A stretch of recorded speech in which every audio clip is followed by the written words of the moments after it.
for the first competitive game of Aaron Ramsey's Oxford United tenure. The predictable happens that Oxford United lose in the EFL Cup to Leyton Orient by 2-0. And as we'll get into, I don't think there's a lot that can be taken from that game because really it was glorified pre-season. But welcome back to Walking the London Road, the Oxford United podcast. Thanks so much for joining us, folks. Connor and Will back with us. Gents, how are we doing? I didn't want to play in the League Cup anyway, so I'm not really that bothered. Yeah, well, you were sick in bed, weren't you? Yeah, I was sick.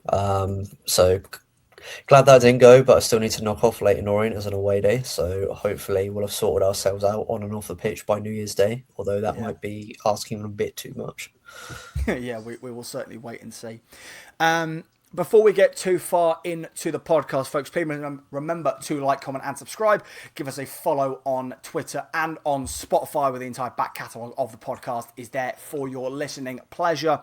And a massive thank you again. We've been saying this every podcast for the last couple. Your support has been absolutely phenomenal.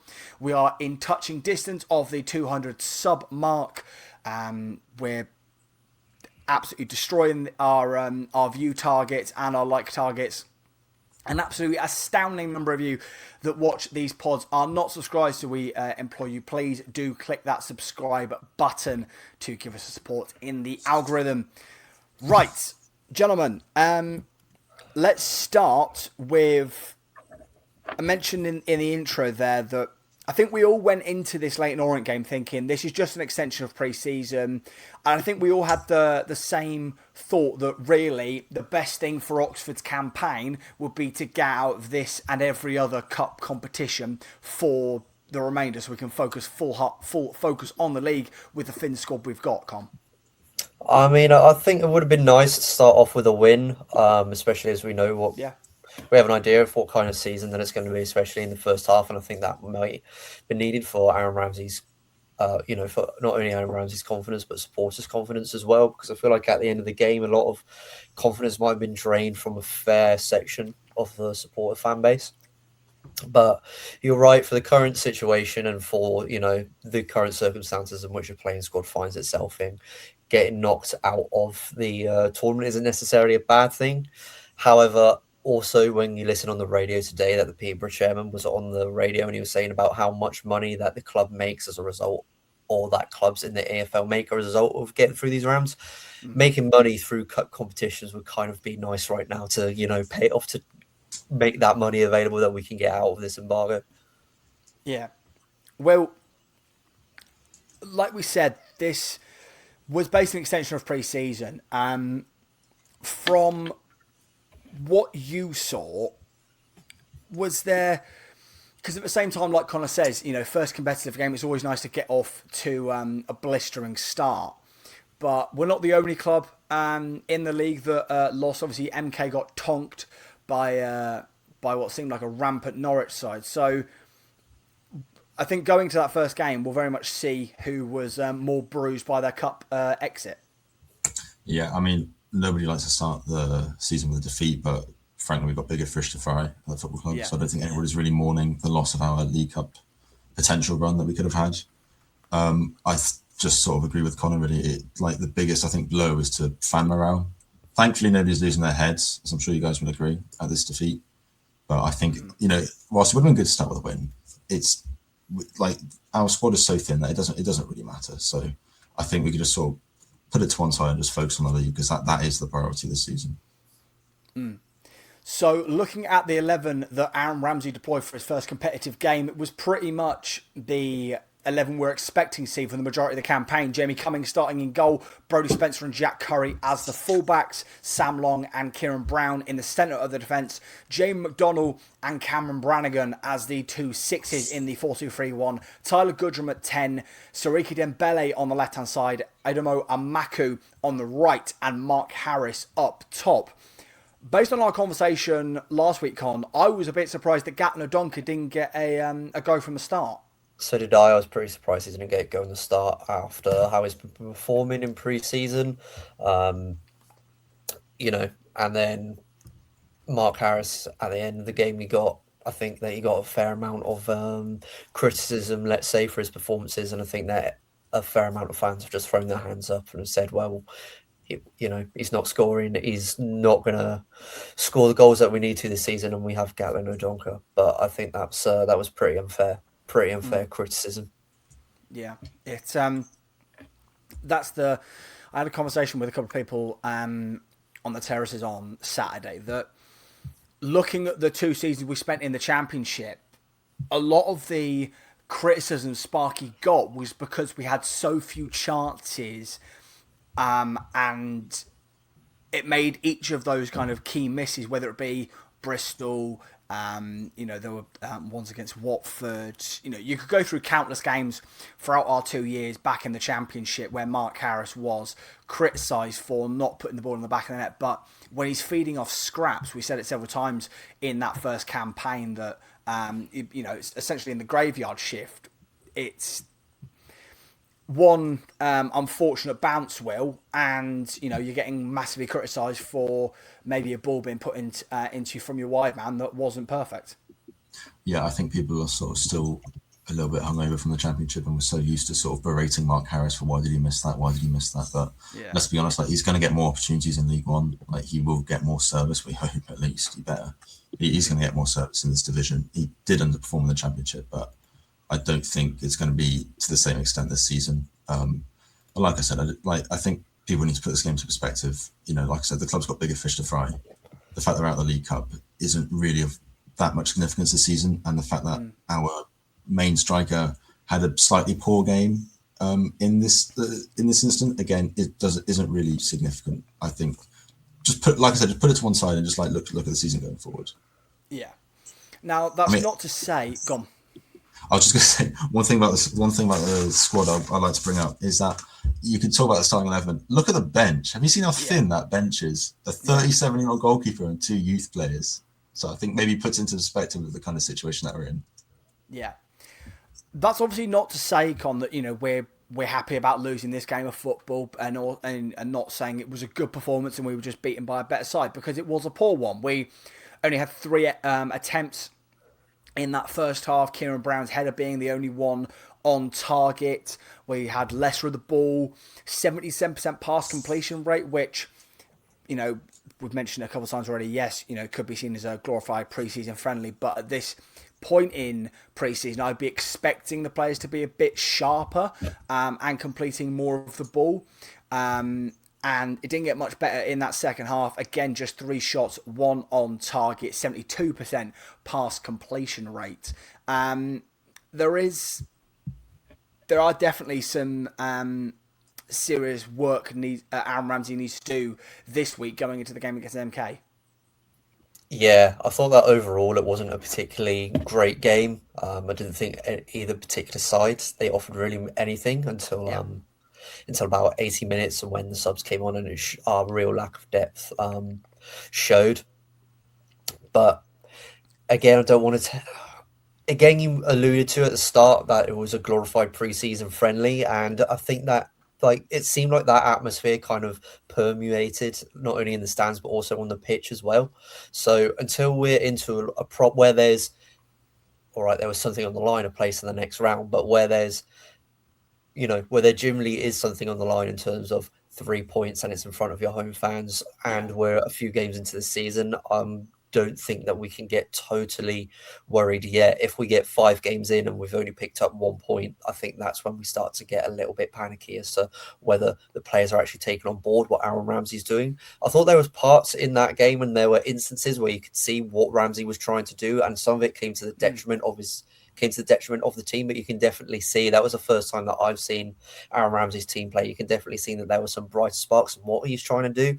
It's just going to, he's been there, about 8 weeks or so. And unfortunately for football fans have to accept that putting systems in place does take time to permeate into the squad. And that might be something that a lot of fans are going to have to deal with over the next couple of weeks.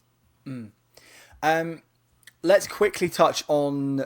I'd say there were 4 kind of bright sparks in that game. Notably, Dembele and Emakhu and Sariki Dembele We'll touch on the latter first. Siriki is obviously a player that has been with us for 2 years, has had no end of criticism, including on this podcast, because initially he came in for a club record fee, and he has been below average, sometimes stinking out the gaff at times in a yellow shirt. But there's definitely been some talk around the football club from people I've spoken to, and also some of the supporters in that, especially that first half, that Siriki seems to be a player that Ramsey might be able to get something out of. Yeah, I mean, he's showed a few bright sparks during pre-season, and not anything in the way of fireworks, but a few things that people thought, oh, hang on, he could actually be coming into his own. And so maybe he is suiting Aaron Ramsey's football a bit better. It sort of reminds you a little bit of Tyler Goodrum, who was sort of like crap under Gary Rowett because of Gary Rowett's style of football, but was brilliant under Des Buckingham. So I'm sort of just hoping it'll be the same with Siriki Dembele, because even when he was sort of, for the past 2 years, even when he has been here, and he, like you said, he's been awful, he has shown sort of bright sparks and sort of moments of talent. So I think if Aaron Ramsey can begin to sort of utilise those, it'll be a big asset for us this season. And another thing I thought, Connor, is that I don't know if it's he was up against Finn Stevens, of course, former Oxford United man. Whether it's, we know Finn isn't the most electric of fullbacks, but Siriki just looked absolutely lightning on Saturday, and he was drifting into those wide spaces, and we looked better, as you said, when we were playing into him and Idemo. There's appearance of that of the second half where both wide men were getting increasingly frustrated at the fact that no one was playing to them. He did. He looked revitalised, and he looked like that he had a point to prove. He looked like that.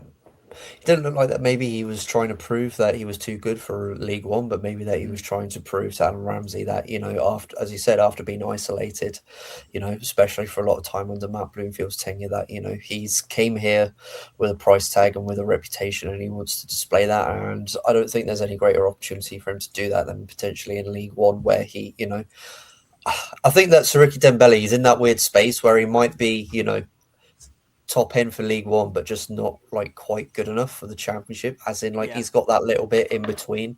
So if he can stay fit, touch wood, he could find himself having quite a good season. Yeah. And we also should talk about the fact that Siriki,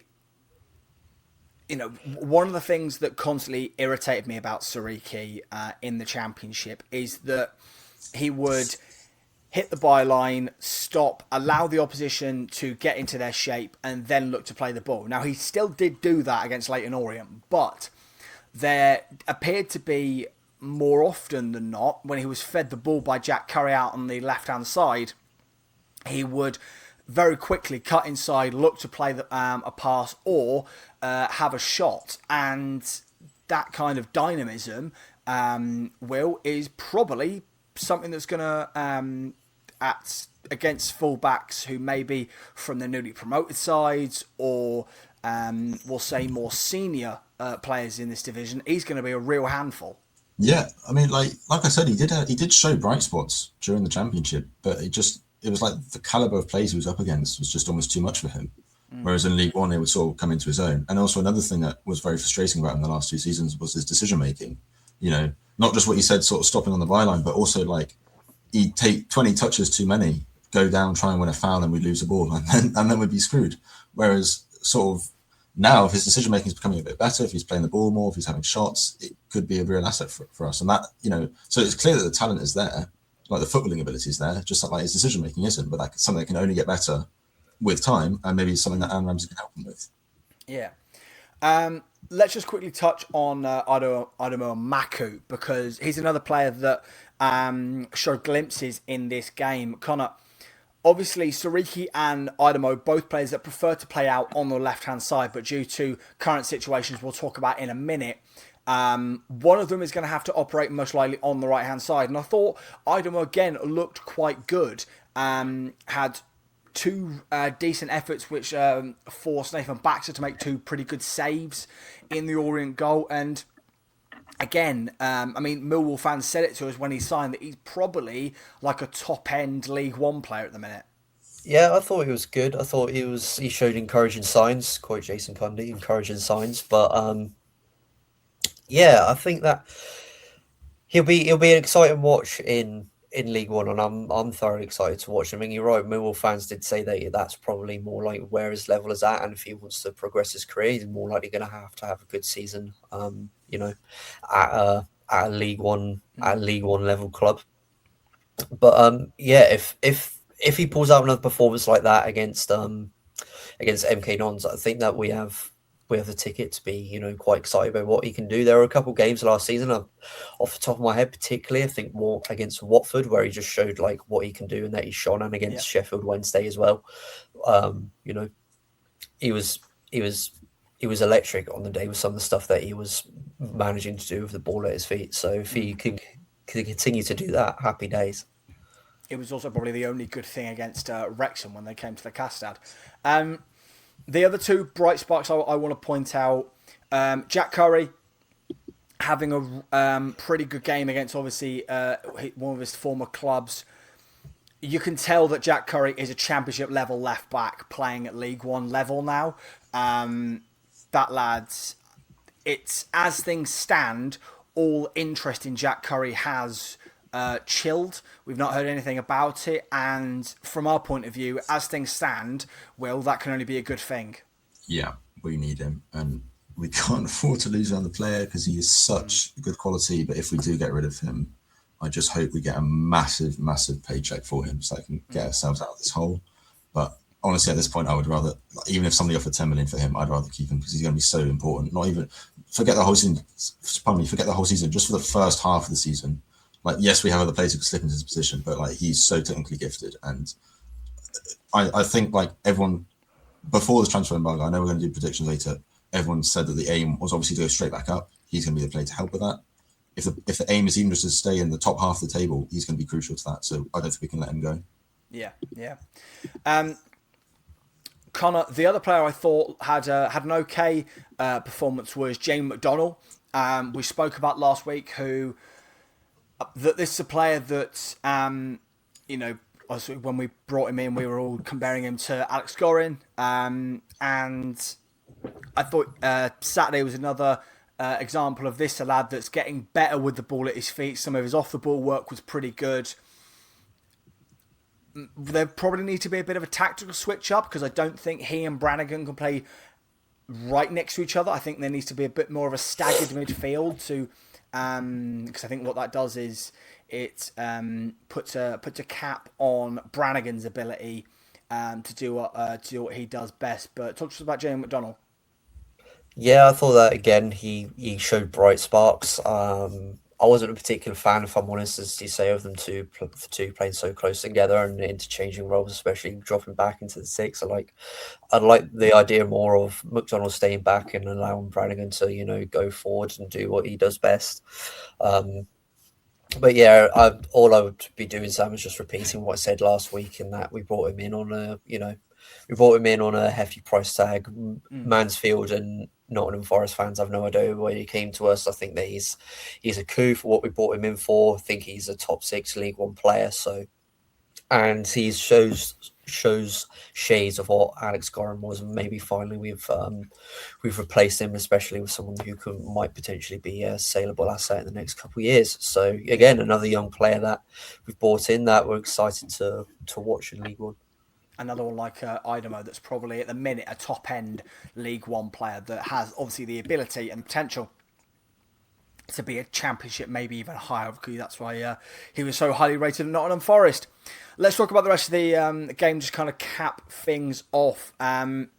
We were good for the first 20 minutes, and then Orient grew into that game, and they looked the better side. We sat off for the most part, especially in the final half hour of that second half, and goals came from Dimitri Mitchell and former Oxford United man Idris El Mazouni in the 85th and 88th minutes to send us out of the EFL Cup.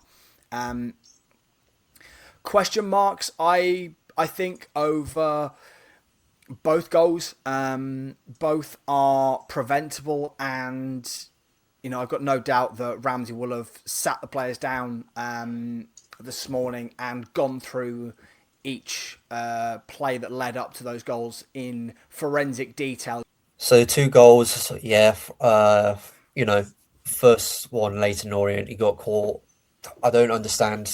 Yeah, I thought that he came in to the box, and I don't understand how we're allowing him. It was such a fluky goal just to come off his kneecap. I'm not understanding how defenders aren't in a better position. And as well, the second goal from El Mazouni was just incredibly easy, and he was left unmarked.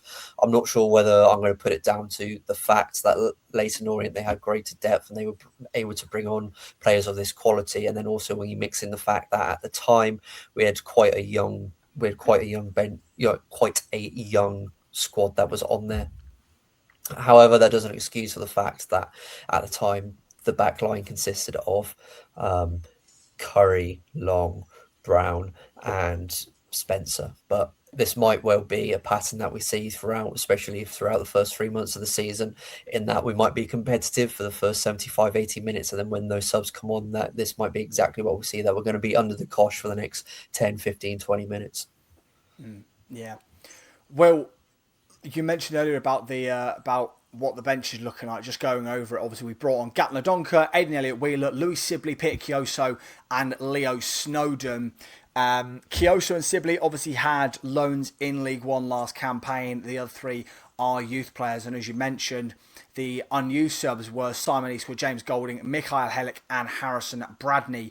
Helik is the only player on that entire bench that played any championship minutes last campaign. And like Connor said, this campaign is very much going to be a case of hope we've put the game to bed by the 70th minute, so there's not pressure on the limited players we've got available on the bench.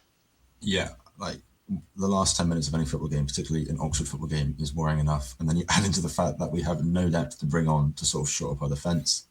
And I think I'd just like to add to those goals, I think it was just sort of lack of awareness, lack of concentration, like who is marking who, like how is he able to just, like for the second goal, how is he able to just run in and just sort of get on the end of it when there's a player tracking him or not tracking him? I can't quite remember. But yeah, Sam, I'm going to feel very confident. I'll feel comfortable this season when we go into the last 75 minutes with a 3-goal lead. Anything other than that, and I'm going to start shitting bricks because I just don't think we have the depth to ride through games, unfortunately. Let's just talk about the rest of the kind of squad issues as things stand. We know obviously Frankie Kent is out with an ACL. Greg Lee has an illness, which meant he didn't feature on Saturday. We know about the situations of Jeonjin Wu and of Ruben Ruskin. The two evidence in the room continue to be the futures of Stan Mills and Brian de Keesmacher. And obviously, we've all listened to the dub from this morning and listened to Aaron Ramsey's comments after the game. Connor, there's I think this is getting to a breaking point as far as the fans are concerned. I think it is, yeah, but we don't know the full story. We don't know what's going on, in De Keersmacher's case and in Stan Mills. It just become a little bit fishy with De Keersmacher in that you're training, but you're not playing. All that things keep cropping up. And with same with Stan Mills' case. Illness and then playing pre-season, that can only go on for so long. There's clearly something going on, but we don't know what it is. And at the moment, I'm reserved to cast judgment until there's facts about the situation or it's been resolved. And I don't think that it helps anybody, especially in the fan base, if we're pontificating or hypothesizing or jumping to conclusions on what's going on that either Stan Mills or Brian de Keersmacher don't want to play for the club. Well, so what Ramsey said was basically, he said they were both had an illness or some kind of issue, which meant that they didn't train for the back end of last week, going to the game against Leyton Orient. Now, an interesting potential caveat to this is that we know for a fact that Aaron Ramsey was watching the under-21s game earlier today, and two of the players listed on that were a trialist right winger and a trialist centre mid. Now, obviously, the under-21s thing, as far as I am aware, is also restricted in the way the first team is. And there was I know amongst my friends, there was a bit of confusion over this, because obviously in the past when we've had senior players featuring for the youth teams, they've just been named on the team sheet. But then if the speculation is correct, and Dembele and Emakhu and Stan Mills did feature this afternoon for the under-21s, it's odd that they weren't named. Yeah, I think I just have to repeat what Connor said. It's just too murky and just a bit too mysterious. So we just have to wait for the facts to come out, unfortunately. Like all these sort of rumours swirling around that they don't want to play League One football, they don't want to show up, they think it's below them or whatever. Like, whether that's true or if that is true, then just get them out like as soon as you can. But we just don't know. Like, we just have to wait for the facts. Illness or not illness, whether they're going or not. Like, I don't think you can comment on it, because they could have played for the under-21s. They could have been ill. They could be just saying, "Oh, sod this. I don't want to play League One football." I have no idea. I don't think anybody does. I don't think it's really sort of wise to comment on it. It doesn't help, by the way, Stan Mills' dad going and liking a load of posts by Preston North End, and that transfer seemingly falling through because Preston can't afford what price tag we've put on Stan Mills. So, at the end of the day, if there's no transfer clause, or if a club hasn't met the transfer clause, either grow up and do proper business, or don't rattle the cage. And in the player's case, grow up. You're on a contract. You're staying. This is in the situation we're in. This is how everybody else has to live and work. You've signed a contract. You're staying until conditions are met. I will ask you guys one question. If they are sort of bidding it off and just saying, listen, League One football, that's below me, would you say they're still worth having in the squad? I'd say you have a contract. You're staying here. If we let you go, then we have to let others go. If you don't, I've never owned a business, but I've always thought if you're not willing to put in your labour, then we're going to restrict your wages. But then the PFA will probably get involved and say you can't do that. But if it was me, no, I'd be keeping them there, and I'll be making them train with the under-18s, let alone the under-21s. The thing is I don't think in the situation we are currently in, you can two senior players. I think any other situation, if again, let's caveat, if they are refusing to play, then send them to train with the under-21s. But like I said, given the situation we're in, given how thin the squad is, I don't think you can afford to do that. I do think that we're in an interesting situation compared to under Matt Bloomfield, because Aaron Ramsey, every player will know about his career in that dressing room, and he will have either been in a situation himself or been around the club. We know he was around the Arsenal team when Nasri, Clichy, Van Persie, Fabregas, I think Alex Song as well. So many other players wanted to leave that football club, and he will have seen firsthand and learnt from that and how to deal with that. So I think if Matt Bloomfield or even Gary Rout, these players who had decent careers, came up to you and said, look, your value's not being met by the other club. You're not going in anywhere. We want you as part of the squad. Suck it up, move on, and perform on the pitch. I think maybe there'd be a bit of reluctance, but Aaron Ramsey, because of the career he had, because of like I say, he would have seen this firsthand. Maybe he's got an insight of a different way to handle this than some of our previous managers would have. Any kind of final thoughts stuff before we move on to the predictions? No, sorry, I was going to say, Colin, no, you go. By September 2nd, Stan Mills and Brian De Emakhu will still be Oxford players. Gone well. I don't know.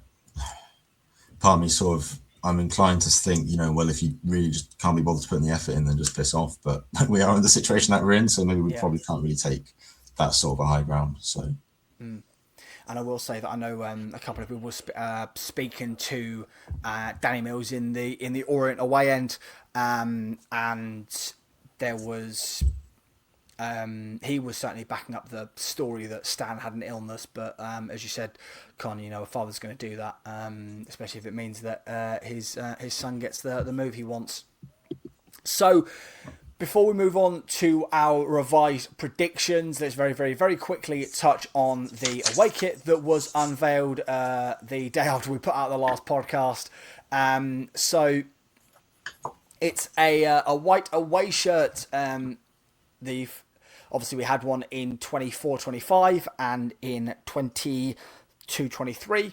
And I know this has been a bit of a contentious shirt in the fan base. I think at least Con and I think is pretty decent. Will, what are we thinking? You seen that picture you got? How he's got that collar just below his chin. You see that? Where's that? Because it looks so good on a football kit. So I don't really understand why we haven't gone with it. Other than that, I think it looks all right. It's nothing spectacular. It's nothing awful. I'd say it's actually a pretty decent football kit. I really like the long sleeve version. I think it's all right. If it had a collar, I'd buy it, but it doesn't.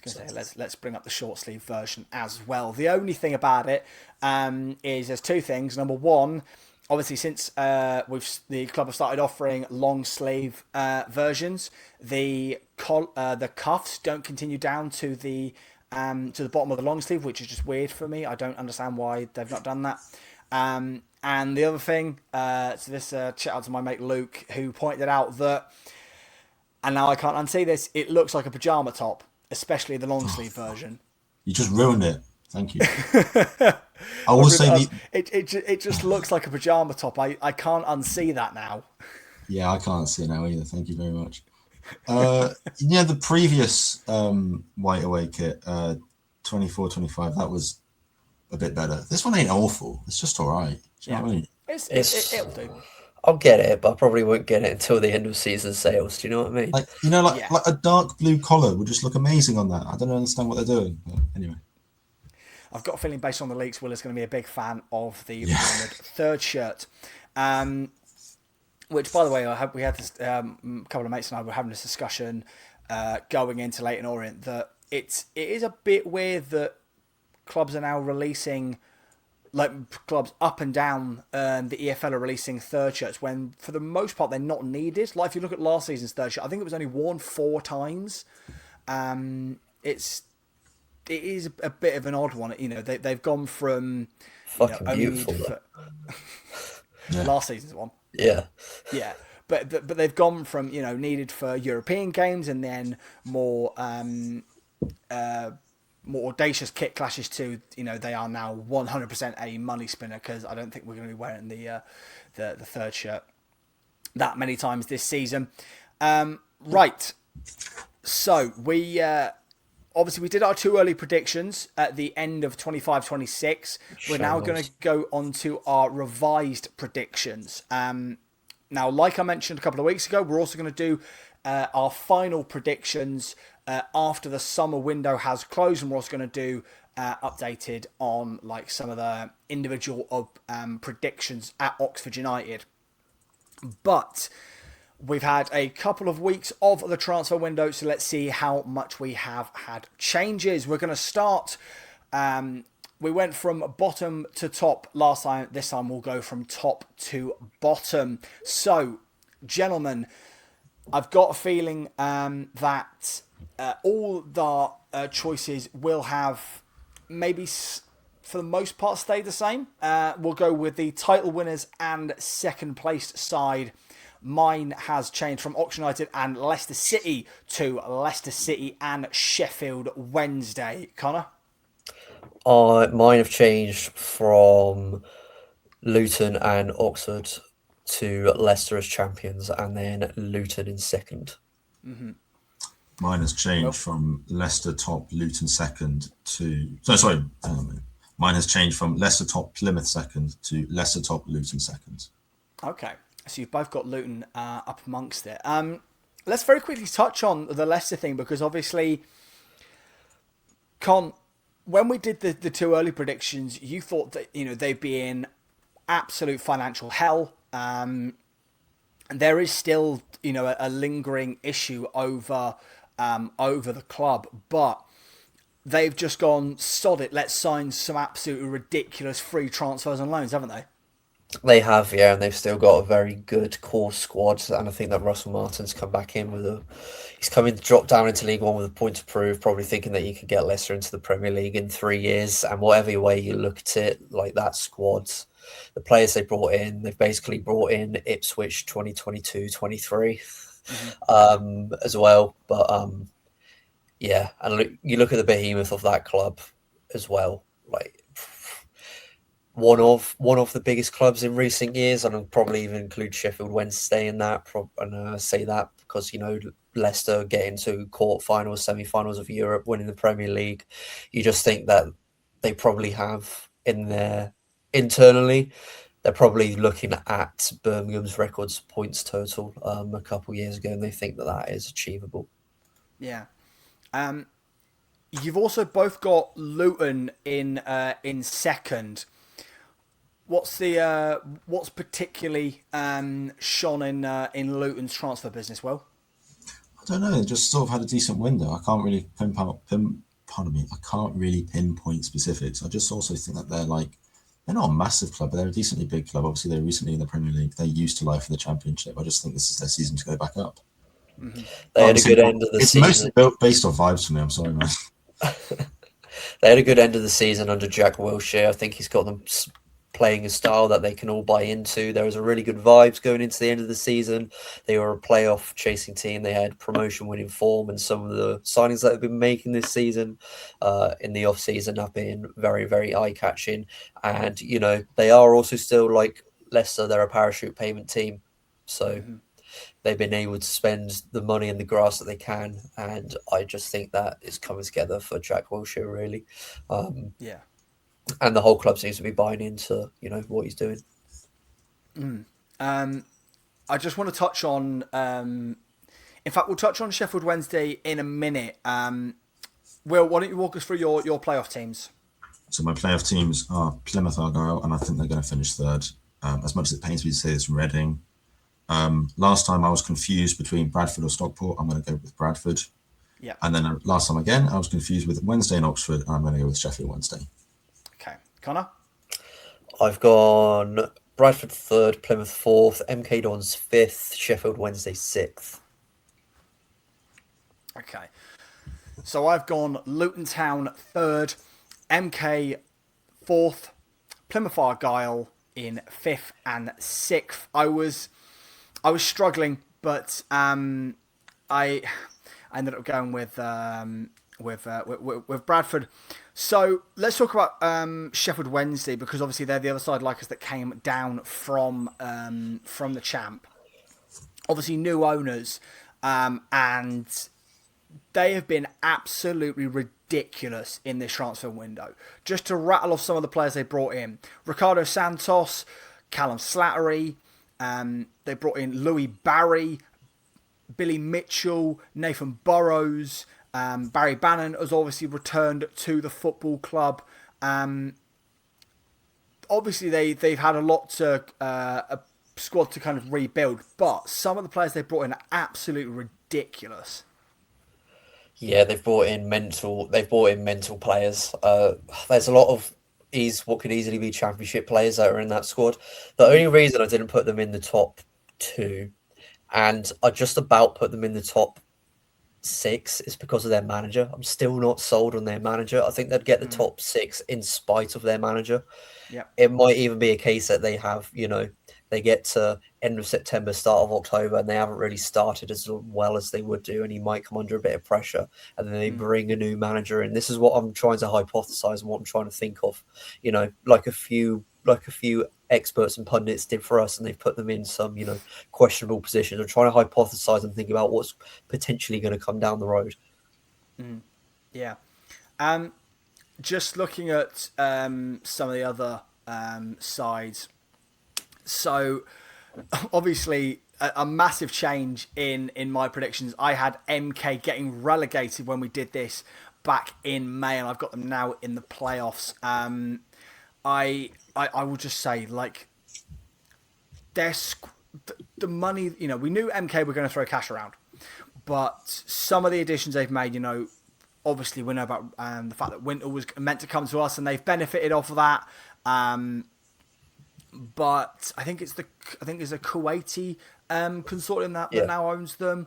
That they've obviously decided that this is the campaign they're going to really push and try and get MK back into the championship. You've forgotten the most important factor there, Sam. They have Paul Warne as their manager. Paul Warne and a lot of money. It's playoff chasers at the very least. Mm-hmm. So Paul Warne's just enough. He doesn't fail at League One level, does he? Will, any particular of your playoff sides you want to touch on? I want to touch on Reading again. As much as it pains me to say this, I do think just the general vibe of that club is rebuilding back in the upward direction. So I do think this will be the year they reach the playoffs. So I don't necessarily think they will win the playoffs. So obviously that's getting way too far ahead. Also Bradford, like I said, I had them sort of tied with Stockport, and both sides lost in their playoff campaigns last season. And as we saw with Plymouth, who I'll touch on later, Peterborough, losing a playoff campaign can sort of sink you for the following few seasons. However, Bradford have made some really good additions. They brought in Adam Phillips, and he will probably be a goal machine for them next season, considering the fact that that's one of the things they struggled with last season. So that's why I put them in the playoffs as well. I think Reading in the playoffs is an utterly crazy take, but there we are. Yeah. And let's finish off the wider league with our bottom four. So mine have, for the most part, remained the same. I think, like I said, I've already noted that MK, in hindsight, was a wild prediction on my part, and fair play to Connie, did call me out on it at the time.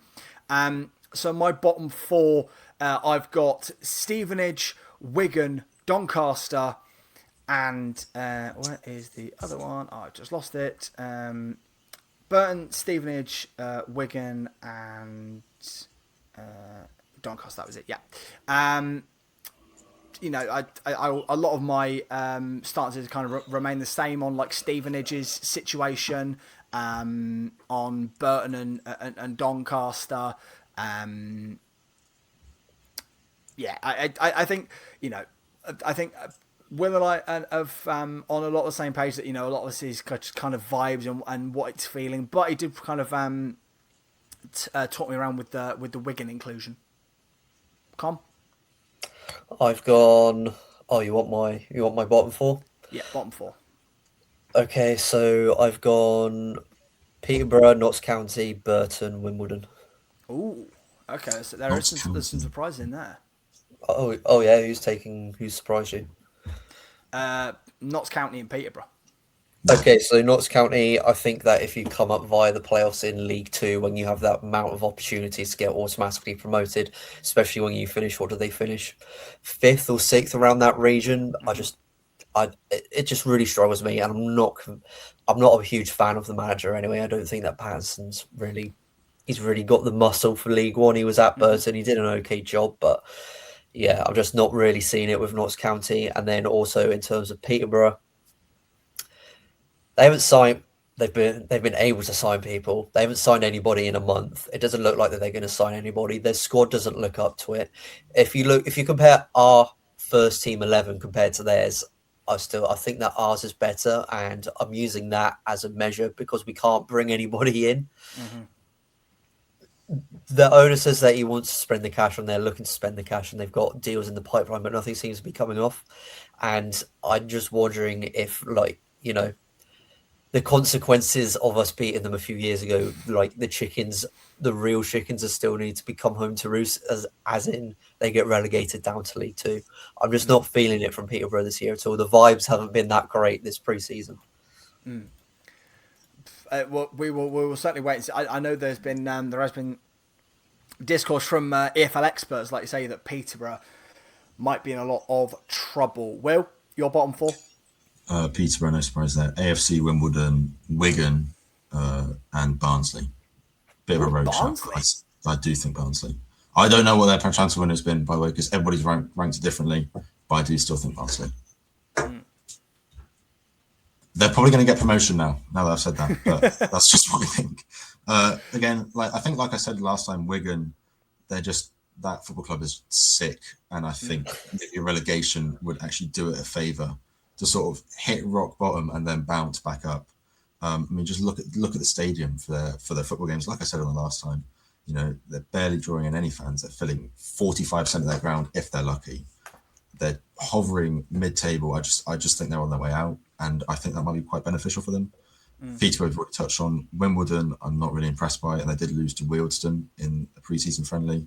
And Barnsley, again, sort of similar to Wigan, they're a club that's sort of been on the decline, not really making any progress in their return to the Championship, which you could sort of argue a club the size of Barnsley is sort of where they belong, or maybe they're a big League One club, but I just think they're sort of on a bit of a downward spiral, and so this will be the year they go down. But they'll probably win the league now I've said that, so who knows. Any thoughts on any of those relegation sides before we move on to our revised thoughts on where Aaron Ramsey's mighty Yellows will finish? Nope, let's go on to where Ramsey's embargoed 100 points Yellows will finish. So, again, we'll go the order we had last time. Where have you now got Oxford United finishing? It's good to see that none of us have think we'll be in the bottom four, but I wonder if we'll be around it. I'm going to say actually top half of the table. Okay. I think before January, we're going to be near the relegation zone. I think we're then going to spend like it's going out of fashion in January, subject to the embargo being lifted. And then we're sort of going to weasel our way back up and lay the groundwork for a successful season next season. Until then, like, we are one injury crisis away from having Simon Eastwood up front, genuinely. So I don't think we're going to be doing anything this season, but I don't think we're going to be going down either. Con? I genuinely don't have a clue, as this situation hasn't happened before. It's unprecedented, so I'm going to make it nice and easy and simple and say that we finished 12th, smack bang in the middle. Yeah. I've gone with 10th. I just think, like I say, that the first half of the season is going to be killer for us. I do have worries, Will, that if things pan out as you say, we're going to be back here with an embargo in 12 months' time, and we just continue on a cycle where we can't buy anyone in summer, and then we do all our spending in January, and that means we'll just get stuck in this division. Like we said we would, but it is interesting, what.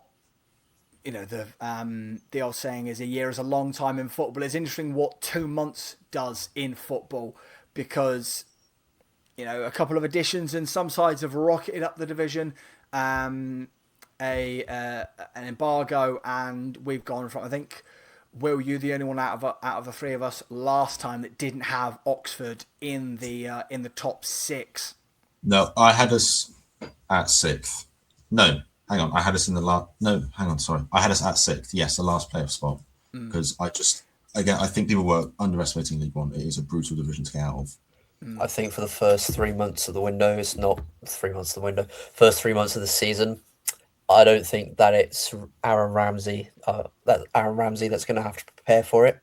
I always like to bring it back to them. It's going to be the board. It's going to be the board, Tim Williams and Dusan, because boys, if we go down 2-0 early to MK Dons, it's gonna get toxic. It's gonna get very, very toxic. And then you know who the next home game is after that? It's Ding. It is. And oh boy, if it goes tits up, then it's going to be absolute mayhem. Yeah, but if we beat Ding in this position that we're in, like, that would be fucking amazing, wouldn't it? I'd rather us win our first 4 games and then lose to Reading, and I can't believe I'm saying that, just purely because of the predicament that we're in. I'm thinking about the bigger picture here. We can get the season back, like if we lose the first 4. But I'm not taking a loss to Ding. We've gone. But however, they celebrated the fact that their bankrupt arses managed to get 2 draws against us last time. But however, going back to the serious point, you see the wider issue that it could get quite toxic very quickly if it doesn't go. 100%. If we're 2-0 down to MK Dons within, 45 minutes, or if we lose the game in a horrific fashion and then next we lose to Reading, it's going to get quite unsavory, let's say, very quickly. So that's who really the first 3 months of the season are going to be focused on: Tim Williams, Eric, and Dusan. You know what? Forget the board. The fans need to prepare for this season because it's going to be a difficult season. So, like, can we please not be calling for the manager's head after we lose to Leyton Orient in the League Cup? This is what I'm trying to say. Any pressure on Amma Ramsey is completely gone. It's all on those people that are upstairs, up in the boardroom. This is going to be my question to finish off, because obviously, as BBC Radio Oxford have got on the on our train of asking where is Tim Williams, where is Dusan Bogdanovic, I can, you know, obviously there's always a chance, but can we see Aaron Ramsey making it to January? Because, you know, I've just got a suspicion that, like you say, things will get toxic and they'll do what they always do and think, you know, instead of looking inward, they'll go, "Oh, let's sack the manager." That would be the nail in the coffin. Sorry, Sam. You know, I get animated on this. That would be the final nail in the coffin. Imagine how that would look PR wise. Imagine how that would look. And in terms of, you sack someone who lots of fans thought had, before all the embargo scenarios and situations happened, that, you know, would be best place for us to take us on a serious promotion challenge from League One. You then sack him. Then you then bring in someone who's only had 3 games, not even as an employed manager. You put your faith and trust in him, and then you sack him during an embargo. How would that go down? And that would be another manager that we've had to pay out. I don't really think that we can afford to sack him, Sam. So if we do that, the questions will be, so you've had money to sack him, but you haven't had money to put into the club, you know, for player purchases. What's going on here? Do you know what I mean? And then it just becomes a bit like, who is actually running this football club and what circus did you come out of? Because it seems that you've gone to clown college of business football. Do you know what I mean? You're getting me worked up, and these are all hypotheticals, but, you know, and I had people on my timeline saying, well, who do you expect to come in and pay off all these bills? People weren't really listening to what I was saying, in that I can see the wider picture, that they're here to give us a new home. And that's why I'm not hammering and saying that this board and this ownership needs to go, because I can see the bigger picture and take my pride back and take a step back and see the wider issue. But when you take away the stadium, this club is in a worse state than it was 5 years ago when this iteration of the ownership and the board took over. That I've had my say, I've had my piece. It's been run like an absolute shit show. Yeah, and you know, and again, we said it a week ago. We said it 2 weeks ago. The fact that a decision on the stadium again waiting until October, and it will probably be the New Year's when we finally get spades in the ground. We've mentioned about it last week. And again, you know, this is all, like I said, it's all entirely hypothetical, but the thing is, I wouldn't put it past this board. And, it, you know, just as Colin and I said when Ramsey was appointed, I am giving that man 100% faith. I'm given the really, really shitty situation he's been put in by his employers, you know, I'm not going to turn on him. I'll say that now, because this man has been literally given a poison chalice. Wasn't told about the embargo or anything like that before he was given the job. And, you know, we've already said time and time again, so many questions still need to be answered by the ownership. And again, like we've said a couple of times, no Tim Williams, where's Dusan Bogdanovic speaking to you know, not doing a scripted interview like he did with Oxford. Still appreciate him speaking to Oxford, because it's very important to speak with the supporters panel, but not spoken to BBC Radio Oxford, not spoken to the fencing, not spoken to Manor, not spoken to us. There's a lot of places you can go. Yeah. Like I think you said a couple of weeks ago, Conor, if there's one place they probably would end up going, it's to that rag. But yeah, you know, like I said, we'll wait and see, and we'll very much have this discussion if it gets to that point. Gentlemen, any final thoughts as we go into the start of the League One campaign against MK? I think that this season it's going to have to be one. It's really hard to say enjoy it, because I seriously don't think we're going to get relegated, but I seriously don't think that we're going to, challenge for promotion either this season, unfortunately, which is a right old shame, but we all know who's to blame for that. And when I say enjoy it, I mean there's a fair few new stadiums that if you're lucky enough, to get in the away ends, go and do it, go and see new parts of the country. And there will be some games where I think where we will play sexy football. But there will be some other games which will be so reminiscent of last year and will just be under the cosh for about 70, 80 minutes because we just simply don't have the players. So it's going to be a very mix and match. But I don't think that it's going to be as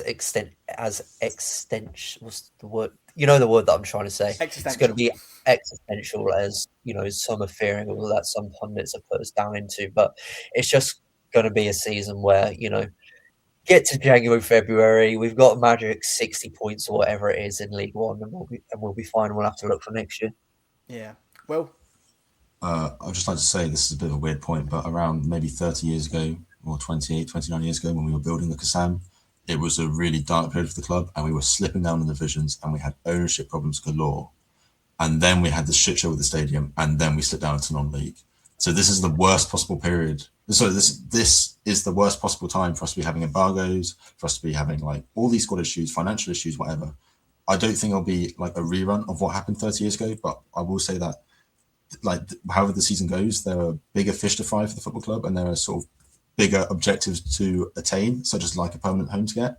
So it would be nice to enjoy the season. I think I'm still going to enjoy the season. I cannot wait to go to Burton Albion away because I love the terraces there.